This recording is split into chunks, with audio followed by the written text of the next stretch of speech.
Hit అవుతుందంట వారా cinema. నాకు డౌటే, పక్కా హిట్టే, ఆస్కర్ వస్తుంది చూడు. Our latest blockbuster film Little Hearts with extended cut, streaming now on ETV Win.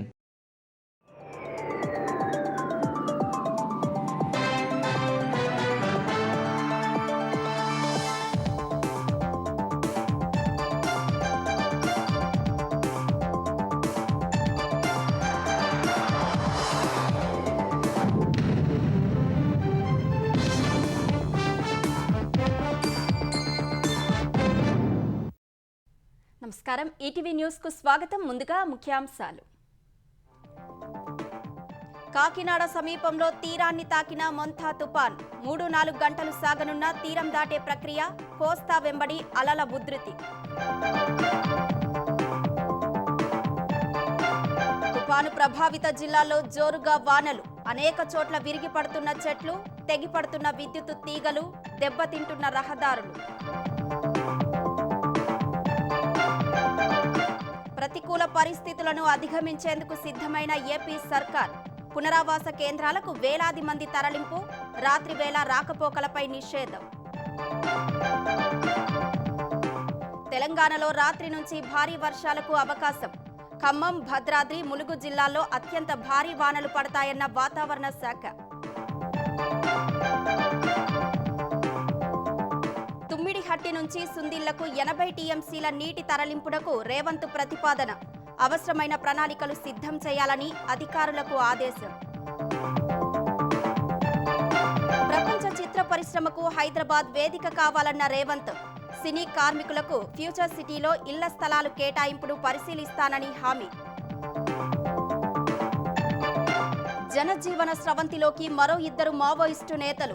Telangana DGP ఎదుట లొంగిపోయిన అగ్రనాయకులు చంద్రన్న, బండి ప్రకాష్. బీహార్లో అనేక ప్రజాకర్షక హామీలతో మహాగఠబంధన్ మేనిఫెస్టో. ఇంటికో ప్రభుత్వ కొలువు, పాత పెన్షన్ విధానం పునరుద్ధరిస్తామని వెల్లడి.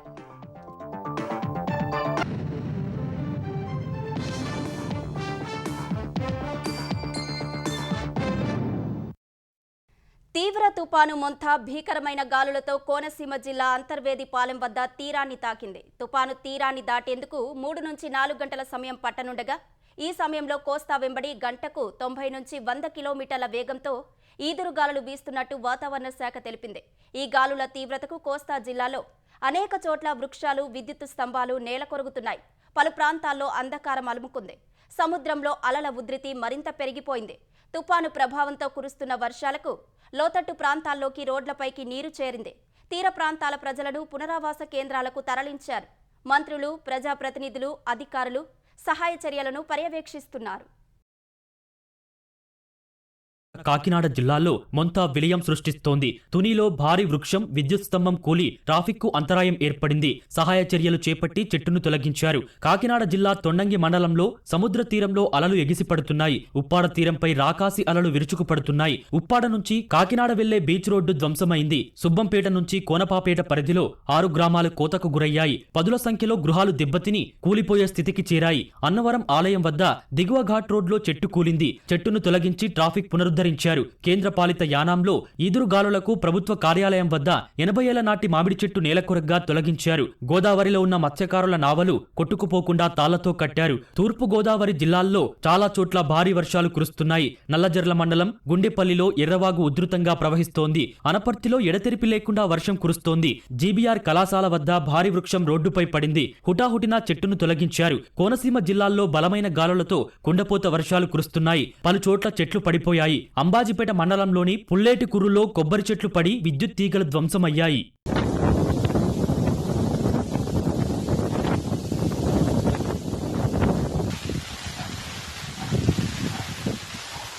తుఫాను ప్రభావంతో ఏలూరు జిల్లా కైకలూరు నియోజకవర్గంలో వర్షాలు కురుస్తున్నాయి. ఇవాళ ఉదయం నుంచి ఈదురుగాలులు వీస్తున్నాయి. ఎగువ నుంచి వస్తున్న నీరుతో కొల్లేరు ఉగ్రరూపం దాల్చింది. పెద్ద ఎడ్లగాడి పెనుమాకలంక ప్రధాన మార్గంపై కొల్లేరు ప్రవాహంతో రాకపోకలను నిలిపివేశారు. ఆటపాక పక్షుల సంరక్షణ కేంద్రాన్ని అధికారులు మూసివేశారు. ఆటపాక నుంచి ఏలూరు గ్రామీణ మండలం కోమటిలంకకు రాకపోకలను నిలిపివేశారు. ఎర్రకాలువ ఉధృతి కారణంగా జంగారెడ్డిగూడెం మండలం పంగిడిగూడెం రాజవరం మధ్య కాజ్వేపై వరద నీరు చేరి రాకపోకలు నిలిచిపోయాయి.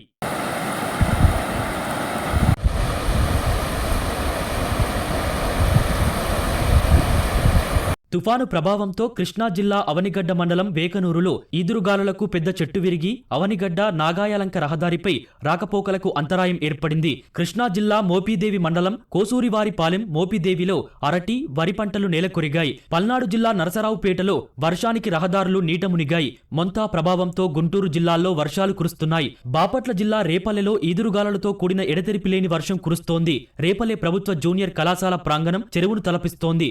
రేపల్లె నిజాంపట్నం ప్రధాన రహదారిలో రోడ్లు జలమయమయ్యాయి. బాపట్ల జిల్లా తోటవారిపాలెం వీవర్స్ కాలనీలో చేనేత మగ్గాల గుంతల్లోకి నీరు చేరింది. చీరాల, వేటపాలెం, చినగంజాం, కారంచేడు, ఇంకొల్లు ప్రాంతాల్లో చలిగాలులతో కూడిన వర్షం పడుతోంది.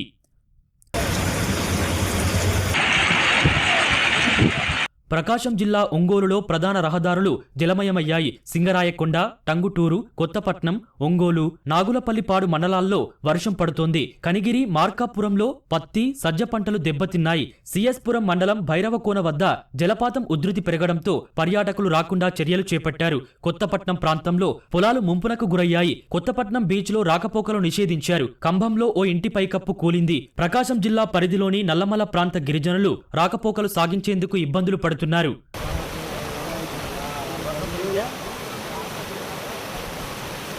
నెల్లూరు జిల్లా వ్యాప్తంగా 38 మండలాల్లో వానలు కురుస్తున్నాయి. నెల్లూరులో పలు చోట్ల రోడ్లు జలమయమయ్యాయి. తలకారి కాలనీ, చంద్రబాబు నగర్, వైఎస్ఆర్ నగర్ సహా లోతట్టు ప్రాంతాల్లోకి నీరు చేరింది. తీర ప్రాంతంలో గాలులు హోరెత్తిస్తున్నాయి. అలలు భారీగా ఎగిసిపడుతున్నాయి. విడవలూరు మండలంలో ఈదురుగాలులు వీస్తున్నాయి. వెంకటనారాయణపురంలో 11 kV విద్యుత్ తీగలు తెగిపడ్డాయి. ఇందుకూరుపేట, కొడవలూరు, వింజమూరు, కొవ్వూరులో కూరగాయలు, అరటి తోటలకు నష్టం వాటిల్లింది. 12 మండలాల్లో 3,300 ఎకరాల్లో వరి పంటకు నష్టం వాటిల్లింది. ఆత్మకూరు నియోజకవర్గ పరిధిలో లోతట్టు ప్రాంతాలు జలమయమయ్యాయి. సోమశిల జలాశయం నుంచి పెన్నా ద్వారా నీరు వస్తుండటంతో పరివాహక ప్రాంత ప్రజల్ని అప్రమత్తం చేశారు. మొంతా తుపాను ఉత్తరాంధ్రపై పెను ప్రభావమే చూపుతోంది. బలమైన ఈదురుగాళ్లతో కూడిన వర్షం ధాటికి పలుచోట్ల రోడ్లు, లోతట్టు ప్రాంతాలు నీట మునిగాయి. వృక్షాలు నేలకొరిగాయి. తీర ప్రాంతాల్లో ప్రజలను సురక్షిత ప్రాంతాలకు తరలించిన అధికారులు సహాయ చర్యలను నిరంతరం పర్యవేక్షిస్తున్నారు.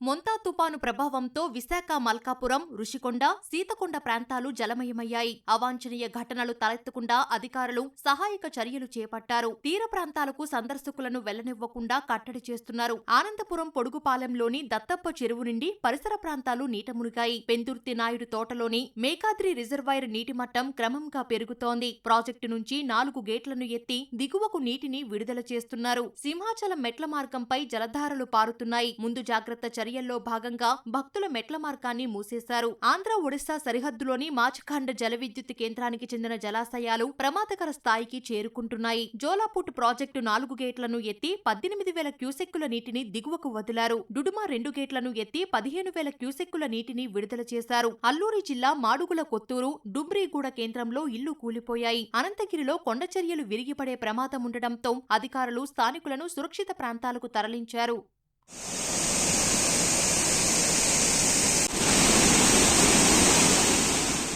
అనకాపల్లి జిల్లా చోడవరంలో లోతట్టు ప్రాంతాలు జలమయమయ్యాయి. రెల్లివీధి, బాలాజీనగర్, పూర్ణ థియేటర్ ప్రాంతాల్లో ఇళ్లల్లోకి నీరు చేరింది. నాతవరం మండలం తాండవ జలాశయ నీటిమట్టం ప్రమాద స్థాయికి చేరగా 2 గేట్లు ఎత్తారు. రావికమతం మండలంలోని కళ్యాణలోవ జలాశయంలోనూ నీటిమట్టం ప్రమాద స్థాయికి చేరడంతో 2 గేట్లను ఎత్తివేశారు. యలమంచిల నియోజకవర్గంలోనూ తుపాను కారణంగా శారద, వరహా నదులు పొంగి ప్రవహిస్తున్నాయి. కొత్తూరు వద్ద మేజర్ శారదా నది వంతెనను తాకుతూ ప్రవహిస్తోంది. మైనర్ శారదా నది శివాలయాన్ని తాకుతోంది. అనకాపల్లి మండలం వెంకపాలెం వద్ద వెదుర్లగెడ్డకు నీరు పోటెత్తుతోంది. కంచంగి, రొంగనివానిపాలెం గ్రామాలకు రాకపోకలు నిలిచిపోయాయి.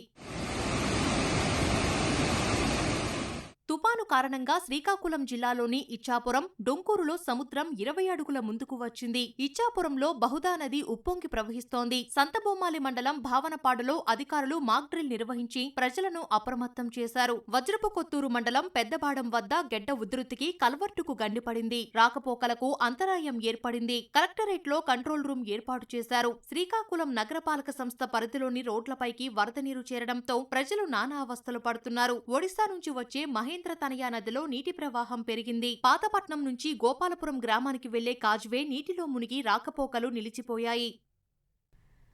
మొంతా తీవ్ర తుపాను ప్రభావంతో రాయలసీమ జిల్లాలో జోరు వానలు కురుస్తున్నాయి. కర్నూలు, నంద్యాల జిల్లాలోని మిడుతూరు, కృష్ణగిరి, బోర్వకల్లు, మంత్రాలయం, సి బెలగల్, గూడూరు, ఎమ్మిగనూరు, కోడుమూరు తదితర మండలాల్లో ఉదయం నుంచి వర్షం పడుతోంది.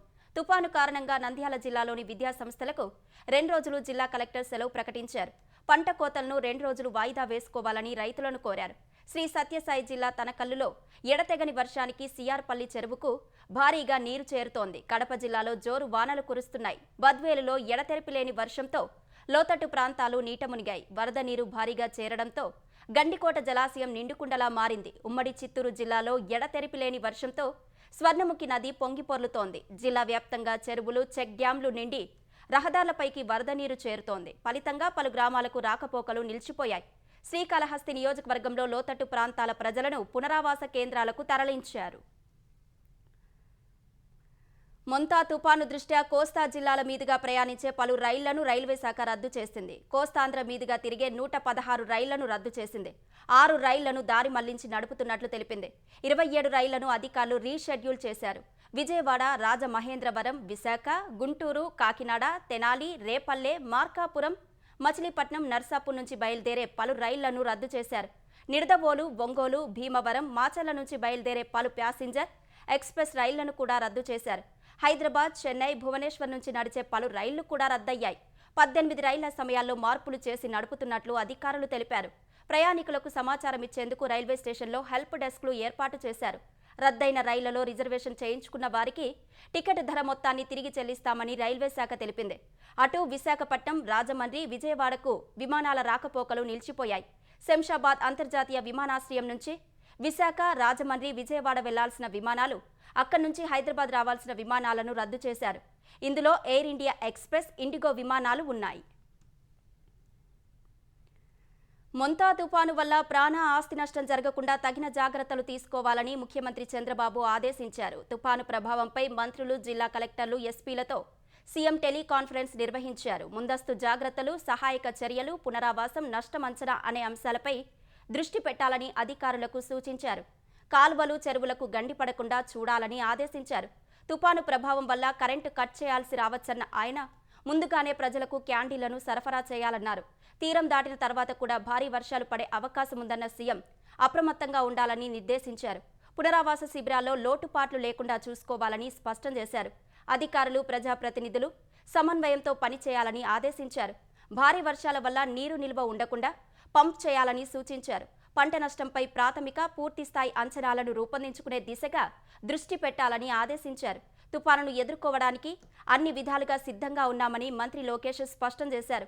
కేంద్రం కూడా రాష్ట్రానికి ఎలాంటి సాయం చేయడానికైనా ముందుంటామని ప్రకటించినట్లు తెలిపారు.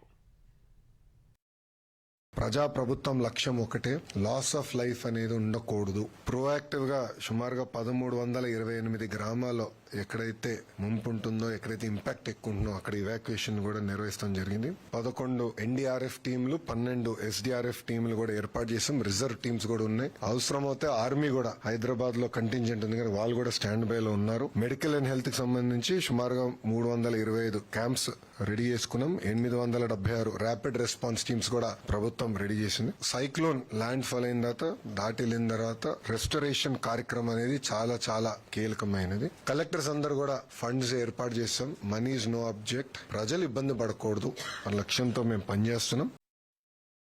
మొంతా తుపాన్ తీరం దాటిన తర్వాత తెలంగాణలోని పలు జిల్లాలపై తీవ్ర ప్రభావం చూపుతుందని హైదరాబాద్లోని వాతావరణ కేంద్రం తెలిపింది. 3 జిల్లాల్లో అత్యంత భారీ వర్షాలు కురుస్తాయని, 8 జిల్లాల్లో భారీ నుంచి అతి భారీ వర్షాలు పడతాయని అంచనా వేసింది. మరో 7 జిల్లాల్లో మోస్తరు నుంచి భారీ వర్షాలు కురుస్తాయని, మిగిలిన జిల్లాలో మోస్తరు వాన పడే అవకాశం ఉందని వాతావరణ కేంద్రం వెల్లడించింది. భద్రాద్రి కొత్తగూడెం, ములుగు, ఖమ్మం జిల్లాల్లో అత్యంత భారీ వర్షాలు కురుస్తాయని అంచనా వేసింది. హనుమకొండ, వరంగల్, భూపాలపల్లి, మెహబూబాబాద్, మంచిర్యాల, పెద్దపల్లి, సూర్యాపేట, నల్గొండ జిల్లాలో భారీ నుంచి అతి భారీ వర్షాలు కురుస్తాయని తెలిపింది. నాగర్ కర్నూలు, యాదాద్రి, జనగాం, సిద్దిపేట, కరీంనగర్, జగిత్యాల, ఆసిఫాబాద్ జిల్లాలో మోస్తరు నుంచి భారీ వర్షాలు కురుస్తాయని అంచనా వేసింది. మిగిలిన జిల్లాలో మోస్తరు వానలు పడొచ్చని తెలిపింది. రేపు 12 జిల్లాలో భారీ నుంచి అతి భారీ వర్షాలు కురిసే అవకాశం ఉండగా 7 జిల్లాలో మోస్తరు నుంచి భారీ వర్షాలు పడతాయని హెచ్చరించింది. మిగిలిన జిల్లాలో జల్లులు, మోస్తరు వాన పడొచ్చని తెలిపింది. ప్రపంచ సినీ పరిశ్రమకు హైదరాబాద్ వేదిక కావాలనేది తన సంకల్పమని ముఖ్యమంత్రి రేవంత్ రెడ్డి స్పష్టం చేశారు. సినీ కార్మికుల సంక్షేమం కోసం తమ ప్రభుత్వం అండగా ఉంటుందని హామీ ఇచ్చారు. హైదరాబాద్ యూసుఫ్గూడ పోలీస్ గ్రౌండ్స్లో సీఎం రేవంత్ రెడ్డికి సినీ కార్మికులు సన్మానం చేశారు. తనకు సినీ కార్మికుల కష్టాలు తెలుసన్న ఆయన తెలుగు సినిమాను ఆస్కార్ స్థాయికి తీసుకెళ్లడంలో కార్మికుల కృషి దాగి ఉందని కొనియాడారు. ప్రపంచ ప్రఖ్యాతిగాంచిన రామోజీ ఫిల్మ్ సిటీలో అంతర్జాతీయ చిత్రాలు షూటింగ్లు జరిగేలా బాధ్యత తీసుకుంటానని ముఖ్యమంత్రి రేవంత్ రెడ్డి తెలిపారు. మీ శ్రమ, మీ కష్టం నాకు తెలుసు. మీకు ఈ ప్రభుత్వం అండగా నిలబడాలి. హాలీవుడ్ నుంచి కూడా ఇక్కడికి వచ్చి షూటింగ్లు జరగాలి. ఈ హైదరాబాద్ నగరం ప్రపంచ సినీ పరిశ్రమకు ఒక వేదిక కావాలన్నదే నా ఆలోచన. మిత్రులారా, మీరందరూ అండగా నిలబడండి.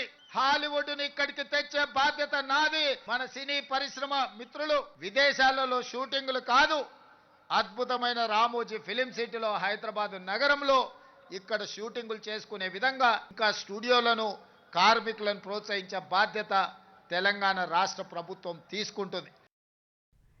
ఈ సందర్భంగా సినీ కార్మికులకు ముఖ్యమంత్రి రేవంత్ రెడ్డి పలు హామీలు ఇచ్చారు. ఫ్యూచర్ సిటీలో ఇళ్ల స్థలాలు కేటాయించే అంశాన్ని పరిశీలిస్తామన్నారు. డిసెంబర్ 9న మరోసారి సినీ కార్మిక సంఘాల నాయకులతో సమావేశమై నిర్దిష్ట కార్యాచరణ వెల్లడిస్తామని రేవంత్ ప్రకటించారు. కృష్ణానగర్ ప్రాంతంలో 3-4 ఎకరాల ప్రభుత్వ స్థలాన్ని చూడండి. తక్షణమే నర్సరీ నుంచి 12th క్లాస్ వరకు సినీ కార్మికుల యొక్క పిల్లలు చదువుకోవడానికి కార్పొరేట్ స్థాయిలో మీకు పాఠశాల నిర్మించి మీ పిల్లలకు ఉచితంగా చదువు చెప్పించే బాధ్యత నేను తీసుకుంటా. ఉదయమే బ్రేక్ఫాస్ట్, మధ్యాహ్నం మంచి లంచ్ పెట్టే బాధ్యత కూడా నేనే తీసుకుంటా. రాజీవ్ ఆరోగ్యశ్రీతో పాటు ఉచితంగా వైద్యాన్ని అందించే బాధ్యత రాష్ట్ర ప్రభుత్వం తీసుకుంటుందని చెప్పి తెలియజేస్తున్నా.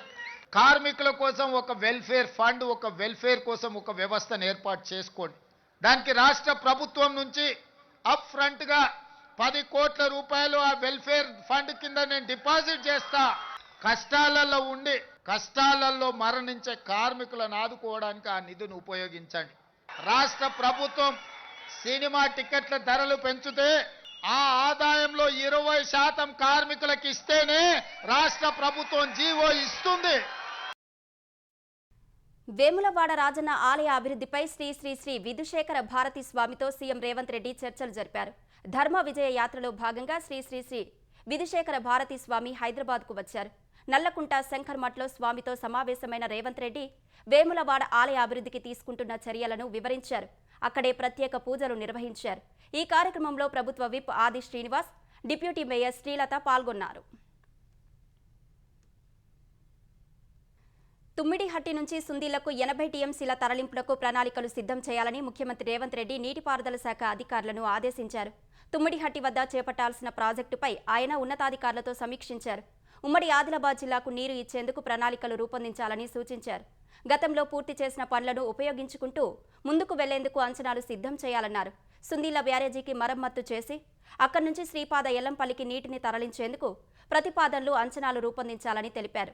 తెలంగాణ వ్యాప్తంగా అన్ని డ్యాంలపై స్టేటస్ రిపోర్టు తయారు చేయాలన్నారు. సుందిల్లా, అన్నారం, మేడిగడ్డ బ్యారేజీల స్థితిపై చర్చించిన సీఎం బ్యారేజీల రిపేర్లకు సంబంధిత ఏజెన్సీలే బాధ్యత వహించేలా చూడాలన్నారు. డ్యామ్ సేఫ్టీకి సంబంధించి ఇటీవల కేంద్ర జలశక్తి మంత్రి సిఆర్ పాటిల్ తనకు పంపిన లేఖపైన చర్చించారు. లేఖలో ప్రస్తావించిన అంశాలను అధికారులకు సీఎం వివరించారు. ఎలా ముందుకెళ్లాలనే అంశంపై సూచనలు చేశారు.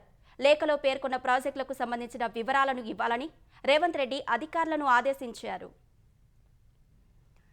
అధికారంలో ఉన్న కాంగ్రెస్ పార్టీ అభ్యర్థి నవీన్ కుమార్ను గెలిపిస్తే జూబ్లీహిల్స్లో రోడ్లు, డ్రైనేజీ వ్యవస్థలను అభివృద్ధి చేసే అవకాశాలు మెండుగా ఉంటాయని తెలంగాణ స్త్రీ శిశు సంక్షేమ శాఖ మంత్రి సీతక్క తెలిపారు.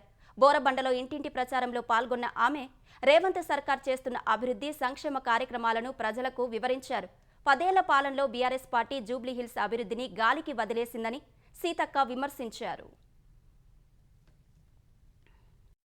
మరి గత 10 సంవత్సరాలుగా వాళ్ళు చేయలేనటువంటి పనులను 1.5 yearలో మేము చేసి చూపించడం జరిగింది. 10 సంవత్సరాల రేషన్ కార్డు కూడా ఇవ్వలేదు. అందరూ అడుగుతున్నారు, రేషన్ కార్డు ఇవ్వలేదు. పేద గుడిసె ఉంటుంది, గుడిసెలో కరెంటు ఉచితంగా కూడా రాలేదు. ఇలాంటి పేద బిడ్డలకు ఉపయోగపడే సంక్షేమ పథకాలు మేము తీసుకొచ్చినాం. అయ్యా, ఆటోల మీద మీరు మాకు కూడా సానుభూతుంది. సరే ఆటోల కోసం మరి మీరేమైనా చేసినా, మీరు వాళ్ళ బతుకులను బుగ్గిపాలు చేసుకోవడం కోసం ఉబరు అట్లాంటివి మీరు తీసుకొచ్చారు. ఆ రోజు అభయహస్తం కింద మహిళలు మా గవర్నమెంట్లో 2014 వరకు 1800 కోట్ల రూపాయలు మహిళలు కష్టపడి దాచుకుంటే ఆ డబ్బులను కూడా గత 10 ఏళ్ళు బీఆర్ఎస్ ప్రభుత్వం దోచుకొని వాడేసుకుంది, వాళ్ళకి ఇయ్యలే. జూబ్లీహిల్స్ అసెంబ్లీ నియోజకవర్గంలో బీజేపీ విస్తృతంగా ప్రచారం నిర్వహించింది. ఒక్కరోజే 52 ప్రాంతాల్లో సాయంత్రం 4 నుంచి రాత్రి 8 గంటల వరకు బీజేపీ ఎంపీలు, ఎమ్మెల్యేలు, ఎమ్మెల్సీలు సహా మాజీ ఎమ్మెల్యేలు, మాజీ ఎంపీలు సహా సీనియర్ నేతలు ప్రచారాన్ని నిర్వహించారు. బీజేపీ రాష్ట్ర అధ్యక్షుడు రామచంద్రరావు ఎర్రగడ్డ డివిజన్, కేంద్ర మంత్రి కిషన్ రెడ్డి శ్రీనగర్ డివిజన్ ఎల్లారెడ్డిగూడలో పాదయాత్ర చేశారు. తర్వాత ప్రధాన కూడళ్ల వద్ద కార్నర్ మీటింగ్లలో కాంగ్రెస్, బీఆర్ఎస్లను లక్ష్యంగా చేసుకుని విమర్శలు చేశారు. ప్రజలకు అందుబాటులో ఉండే బీజేపీ అభ్యర్థిని గెలిపించాలని ప్రజలు నిర్ణయించుకున్నారని రామచంద్రరావు అన్నారు. కాంగ్రెస్ ముసుగులో హైదరాబాద్లో పార్టీని విస్తరించేందుకు మజ్లిస్ ప్రయత్నిస్తోందని కిషన్ రెడ్డి ఆరోపించారు. కాంగ్రెస్ అభ్యర్థి ఎన్నిక రేవంత్ రెడ్డి చేయలే. దారుసలంలో మజ్లిస్ పార్టీ ఆఫీస్ లో అసదుద్దీన్ ఓవైసీ నిర్ణయించాడు. స్లోగా వాళ్ళు పాతపట్నం నుంచి మన ప్రాంతానికి వస్తా ఉన్నారు. అనేకమైనటువంటి ప్రాంతాలలో మజ్లిస్ పార్టీ డామినేట్ చేస్తా ఉంది. చాప కింద నీరులాగా ఈ హైదరాబాద్ ను కబ్జా చేయడం కోసం మజ్లిస్ పార్టీ ప్రయత్నం చేస్తా ఉంది. గతంలో టీఆర్ఎస్ పార్టీ అధికారం ఉన్న రోజులు టీఆర్ఎస్ అడ్డం పెట్టుకుని ముందుకొచ్చింది. కాంగ్రెస్ పార్టీ అధికారం రాగానే దృశ్య హస్తంగా మజ్లిస్ పార్టీ హైదరాబాద్ లో పెరుగుతా ఉంది. బీఆర్ఎస్ సీనియర్ నేత మాజీ మంత్రి తన్నీరు హరీష్ రావు ఇంట తీవ్ర విషాదం నెలకొంది. హరీష్ రావు తండ్రి సత్యనారాయణ కన్నుమూశారు. కొంతకాలంగా అనారోగ్యంతో బాధపడుతున్న సత్యనారాయణ ఇవాళ వేకువజామున మృతి చెందారు. ఆయన పార్థివ దేహాన్ని హైదరాబాద్ క్వీన్స్ విల్లాస్లో సందర్శనార్థం ఉంచగా పలువురు ప్రముఖులు, బీఆర్ఎస్ నేతలు, కార్యకర్తలు నివాళులు అర్పించారు. హరీష్ రావు నివాసానికి వచ్చిన మాజీ ముఖ్యమంత్రి కేసీఆర్ బావ తన్నీరు సత్యనారాయణ పార్థివ దేహానికి నివాళి అర్పించారు.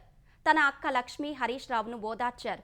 హరీష్ రావు తండ్రి మృతి పట్ల సీఎం రేవంత్ రెడ్డి, మంత్రులు భట్టి విక్రమార్క, పొన్నం ప్రభాకర్, జాగృతి అధ్యక్షురాలు కల్వకుంట్ల కవిత సహా ప్రముఖులు సంతాపం తెలియజేశారు. హరీష్ రావు కుటుంబానికి ప్రగాఢ సానుభూతి తెలిపారు. అనంతరం జూబ్లీహిల్స్ మహాప్రస్థానంలో సత్యనారాయణకు అంత్యక్రియలు నిర్వహించారు. హరీష్ రావు తండ్రి మృతి కారణంగా జూబ్లీహిల్స్ ఉప ఎన్నిక ప్రచారాన్ని బీఆర్ఎస్ పార్టీ రేపటికి వాయిదా వేసింది. మావోయిస్టు పార్టీకి మరో ఎదురు దెబ్బ తగిలింది. మావోయిస్టు పార్టీ సెంట్రల్ కమిటీ సభ్యుడు పుల్లూరి ప్రసాదరావు అలియాస్ చంద్రన్న, ఆ పార్టీ తెలంగాణ కమిటీ సభ్యుడు బండి ప్రకాష్ డీజీపీ ఎదుట లొంగిపోయారు. 1980లో కిషన్ జీకి అనుచరుడిగా మారిన చంద్రన్న 1981లో పీపుల్స్ వార్లో చేరినట్లు డీజీపీ శివధర్ రెడ్డి వెల్లడించారు. క్రమంగా పార్టీలో ఎదుగుతూ 2008లో మావోయిస్టు పార్టీ సెంట్రల్ కమిటీ సభ్యుడు అయ్యారని తెలిపారు. చంద్రన్నపై ఉన్న 25 లక్షల రివార్డు ఆయనకు ఇస్తామని స్పష్టం చేశారు. మావోయిస్టు పార్టీలో 45 ఏళ్లు వివిధ స్థాయిలో పనిచేసిన బండి ప్రకాష్ ప్రభాత్ అనే పేరుతో ప్రెస్ టీం ఇన్ఛార్జిగా కూడా బాధ్యతలు నిర్వర్తించినట్లు డీజీపీ వివరించారు. సీఎం రేవంత్ రెడ్డి పిలుపుతో ముందుకు వచ్చామని చంద్రన్న స్పష్టం చేశారు. తమది లొంగుబాటు కాదని, అభివృద్ధిలో కలిసి పనిచేయడానికి వచ్చామన్నారు. ఇప్పటి వరకు ఉద్యమంలో పీడిత ప్రజల కోసమే పనిచేశామన్న చంద్రన్న భవిష్యత్తులో కూడా ప్రజల కోసమే పనిచేస్తానని వెల్లడించారు. ఇప్పుడున్న పరిస్థితి లోపల మేము జనంలోకి వచ్చి ప్రజల్లోపటికి వచ్చి పని చేయాలని అనుకుంటున్నాం. రేపు ప్రజల మధ్యనే పనిచేస్తాం. కాబట్టి మా సిద్ధాంతం అంటే మార్క్సిజం, లెనినిజం, మావోయిస్ట్ సిద్ధాంతం, ఈ సిద్ధాంతం ఓడిపోలే, ప్రజల మధ్యలో ఉన్నది. అంటే మావోయిస్ట్ భావజాలం అనేది అది ఓడించడం ఎవరి తరం కాదు. కొంతమంది చనిపోవచ్చు, కానీ ఈ భావజాలంతో పనిచేసే వాళ్ళు రేపు పుట్టుకొస్తారు. మారిన పరిస్థితులకు తగ్గట్టుగా మేము పనిచేయాలని పార్టీ ఆలోచిస్తున్నాం.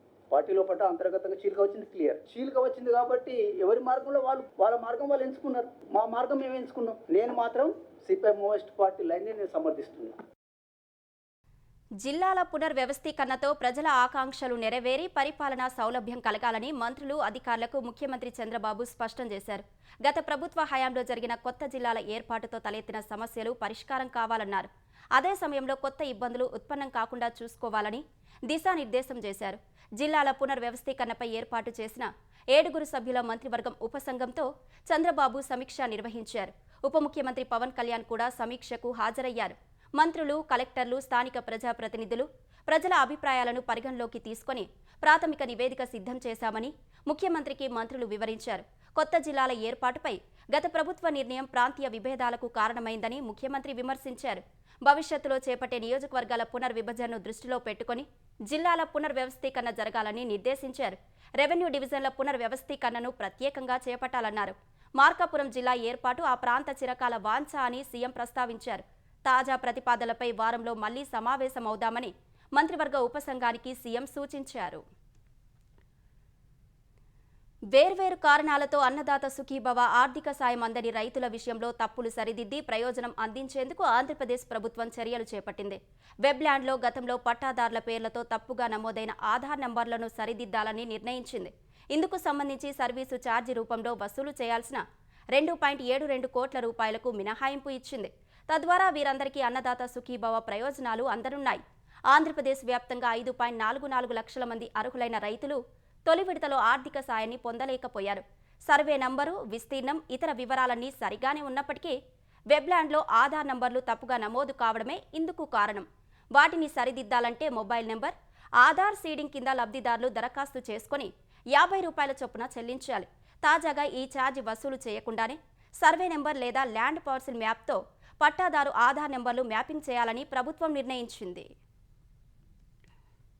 కేంద్ర ప్రభుత్వ ఉద్యోగుల వేతన సవరణ కోసం కేంద్రం 8వ వేతన కమిషన్ను ఏర్పాటు చేసింది. ప్రధాని నరేంద్ర మోదీ అధ్యక్షతన సమావేశమైన కేంద్ర కేబినెట్ వేతన కమిషన్ ఏర్పాటుకు ఆమోదం తెలిపింది. 8వ వేతన కమిషన్ సిఫారసులు జనవరి 1 నుంచి అమలు చేయాలని నిర్ణయించింది. సుప్రీంకోర్టు విశ్రాంత న్యాయమూర్తి జస్టిస్ రంజన ప్రకాష్ దేశాయ్ కమిషన్కు సారథ్యం వహించనుండగా ఐఐఎం బెంగళూరు ఆచార్యుడు పాలు ఘోష్ తాత్కాలిక సభ్యుడిగా, పెట్రోలియం కార్యదర్శి పంకజ్ జైన్ సభ్య కార్యదర్శిగా ఉంటారు. ఈ కమిషన్ తుది నివేదికను 18 నెలల్లో ఇవ్వాల్సి ఉండగా అంతకు ముందే మధ్యంతర నివేదిక ఇవ్వనుంది. 8వ వేతన కమిషన్ సిఫారసులతో 50 లక్షల మంది కేంద్ర ప్రభుత్వ ఉద్యోగులు, 69 లక్షల మంది పెన్షనర్లకు ప్రయోజనం కలగనుంది. కేంద్ర కేబినెట్ 8వ వేతన కమిషన్ ఏర్పాటుకు ఈ ఏడాది జనవరిలోనే సూత్రప్రాయంగా ఆమోదం తెలిపింది. ఇదే సమయంలో రబీ సీజన్కు 37,952 కోట్ల ఎరువుల రాయితీకి కేంద్ర కేబినెట్ ఆమోదం తెలిపింది. బీహార్ ఓటర్లపై విపక్ష మహాగఠబంధన్ కూటమి హామీల వర్షం కురిపించింది. ఇంటికో ప్రభుత్వ ఉద్యోగం, పాత పెన్షన్ పథకం పునరుద్ధరణ, 200 యూనిట్ల వరకు ఉచిత విద్యుత్ వంటి హామీలు ఇచ్చింది. ఈ మేరకు పట్నాలో నిర్వహించిన సమావేశంలో కూటమి నేతలు బీహార్ కా తేజస్వి ప్రాన్ పేరుతో 32 పేజీల మేనిఫెస్టో విడుదల చేశారు. ఇందులో 25 కీలక పాయింట్లు ప్రస్తావించిన మహాగఠబంధన్ అమలుకు సాధ్యమైన హామీలను మాత్రమే ఇచ్చినట్లు పేర్కొంది. అధికారానికి వచ్చిన 20 రోజుల్లోనే ఉపాధికి భరోసా కల్పించే చట్టం తెస్తామని కూటమి ముఖ్యమంత్రి అభ్యర్థి తేజస్వి యాదవ్ చెప్పారు. అధికారంలోకి వచ్చిన 20 నెలల్లోనే బీహార్ అంతటా ఈ పథకాన్ని అమలు చేస్తామని వివరించారు. కాంట్రాక్టు సిబ్బందిని క్రమబద్ధీకరిస్తామని చెప్పిన తేజస్వి యాదవ్ పెద్ద ఎత్తున ఐటీ పార్కులు, ఎస్ఈజెడ్లు, వ్యవసాయ ఆధారిత పరిశ్రమలు ఏర్పాటు చేస్తామని వివరించారు.